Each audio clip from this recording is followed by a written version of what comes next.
Hi there, it's Miss Jones again from Sew with Miss Jones.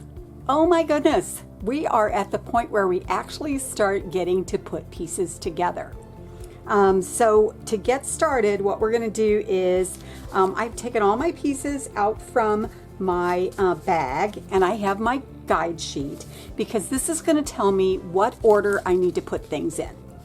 So the first thing that I did was I found where it says attaching the designs, and I put a box around it just to remind me that that's where it was.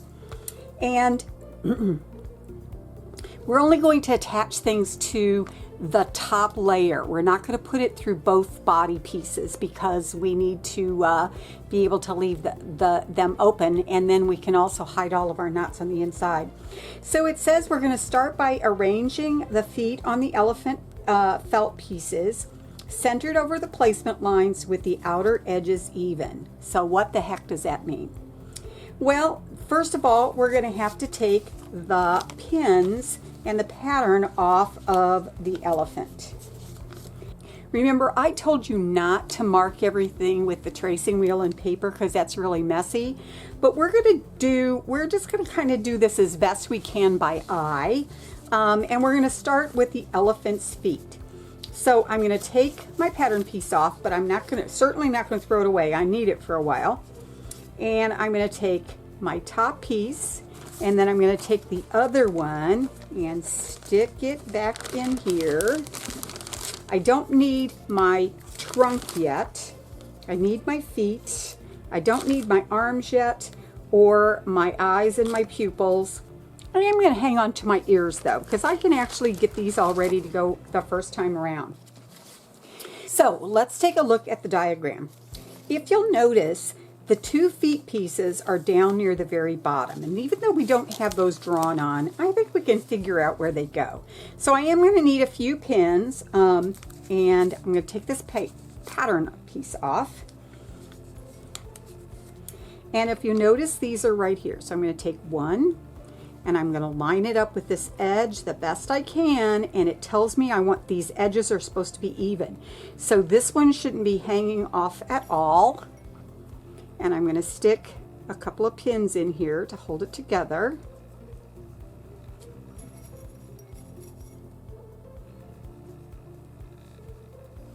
Okay, and then the other foot goes over here. And again, I want to try to line them up so that the edges are even, nothing's hanging off. And I'm referring to this. I'm looking at this to make sure that I have them lined up the same. And then I'm going to put a couple of pins from here to here.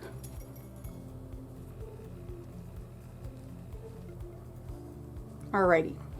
Now, I'm going to go ahead and pin the ears on. I could wait and do this later, but I'm going to go ahead and do them now so I don't have to come back and do this a little bit later. And if you'll notice, the ears go kind of here and kind of here. So these are things that don't absolutely have to be exact, but please don't stick them way over there because that's not what the picture looks like at all. So I'm going to put it right about there. Okay, and if I want to, I could take a measuring tool. This happens to be a seam gauge, and it's about 1/2 inch in from the top there. It looks like it's more like 3/4 inch in from there. That's about right. And so I'm going to just put a pin in here to hold that in place. And then I'm going to take the other one. Remember, it has to be the reverse, so you want to make sure that you aren't putting it on upside down. You know, you don't want it like that. It has to be right side up. And again, I'm going to check and make sure I've got about 1/2 inch there. It's about 3/4 inch there. And they look like they're pretty even. Okay, and then I'm going to go ahead and put another pin over here. What this means is I can stitch these completely on, and I can stitch these where I'm supposed to stitch over here without having to stop and pin again. If this bothers you that you've got extra things there and that are pinned on, you can certainly wait and put those on later, but I'm just going to do it like that because that's me. The other thing that I want to look at on the diagram is where actually do I stitch, because I'm not stitching all the way around. This part over here on the outside edge, that's going to get stitched when we put the front and the back together. So let's take a look at the picture. So I've got them pinned on here, and it says for me to thread my needle. This actually says to use 3 threads, but remember I said we were going to use 2, and that's because it's just a little bit thinner. If your teacher tells you something different, then do that, but I'm going to use 2 threads. All right. And it says I'm going to use the overcast stitch or the blanket stitch. We're actually going to use the overcast stitch. I'm going to circle that to remind me. And I'm just going to stitch from this point to this point. So where it meets, where the arm's going to be, over here, and down to this point. The reason why I'm not going around the outside edge is because that's when I'm going to put the stitches on for putting the front and the back together. So I'm only stitching from here to here and from here to here on the feet. On the ears, I can go all the way around the whole thing. Okay? So that's the first part that I'm going to do, and I'm going to use that same overcast stitch around the outside edge. It's also sometimes called a whip stitch. So overcast or whip stitch is going to go around this edge from here to here. If you're worried that you're going to forget where it's supposed to be, you can also take a pin and put your start and your stop points in. Just to remind you, you could do that. And then you'll know that you're just going to stitch from here to here. Okay, let's get these 2 done. I'm going to go ahead and do my ears as well, and then we'll come back and I'll show you what to do next. Well, I've got some part of this done. If you notice, I have stitched this part of the feet, and I have stitched all the way around the ears. If you take a look at your guide sheet, and yours might be different than mine, but you need to find out what goes on next. So the next thing that I do is I'm going to put the feet on top. So, oh, not feet, these are the arms, silly me. So let's take a look at how these go on. It looks like it goes like that. So I'm going to match up that edge with this bump right here.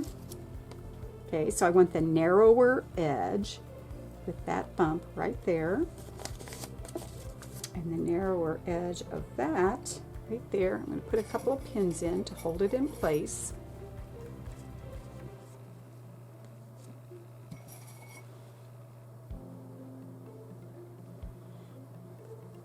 And this time when I stitch, remember I want to keep the outside edge open. I don't want to be stitching along this edge because that's going to be done when I put things together later on, when I put the front and the back together.